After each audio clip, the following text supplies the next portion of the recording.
Well, I think the biggest thing is to educate these guys on what to expect. There's so much more attention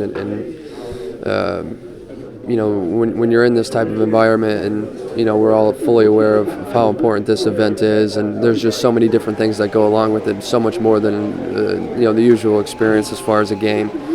But by this point they've been through it a little bit. We've seen through the first few rounds, the open practice and the media, and there's a lot. The first day we were here, you're gone for 4.5, 5 hours of just continuous stuff. So the biggest thing is to you educate them prior to going in, what to expect and how to get ready. But I think today is kind of the exciting part where we get to have the open practice in front of some fans. Today's kind of getting back to the norm. A little bit, yeah. We'll go right back into our usual pregame preparation the day before a game, and these guys, I think the biggest thing is when you step out on this court and you see the arena and you see some fans cheering for you, I think that's when it hits you a little bit of, this is a pretty big deal, and we had a great closed practice yesterday, and now we'll get a chance to have a little bit of fun. You're down here for a business trip, but is it important too to take it all in so you can remember this for the rest of your life? It is. It is important.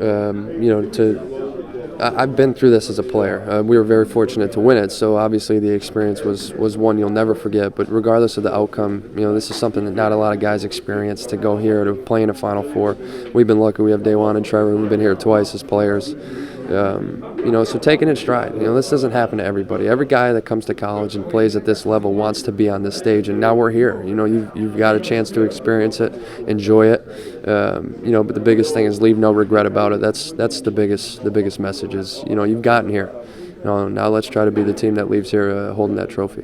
Once the game tips off, does it take a little bit to get the nerves out, to get going, and then just think this is just a regular game? Well, I think the biggest thing is we played loose in this tournament. I think the relief of us just getting in kind of relieved the pressure of what was going to happen on that selection Sunday, and we played that way. So it's no different here. I think the team that plays loose and trusts each other, we've done a great job of trusting each other in certain situations, especially offensively, going to a hot hand in stretches of games. If we continue to play loose and trust each other, I think this team is capable of doing some pretty special things. And lastly, what about North Carolina? You played them twice already. What have you learned from them? They're really good. They're as talented, probably the most talented team in the country. And when they play together, they're a really difficult team to beat. They've the one thing they've done recently is they've been better defensively. I think that was the biggest knock on them early. Were they tough enough? And we've seen over the last few weeks, this team, when they play tough and physical and they play great defensively, they're a really, really difficult team to beat.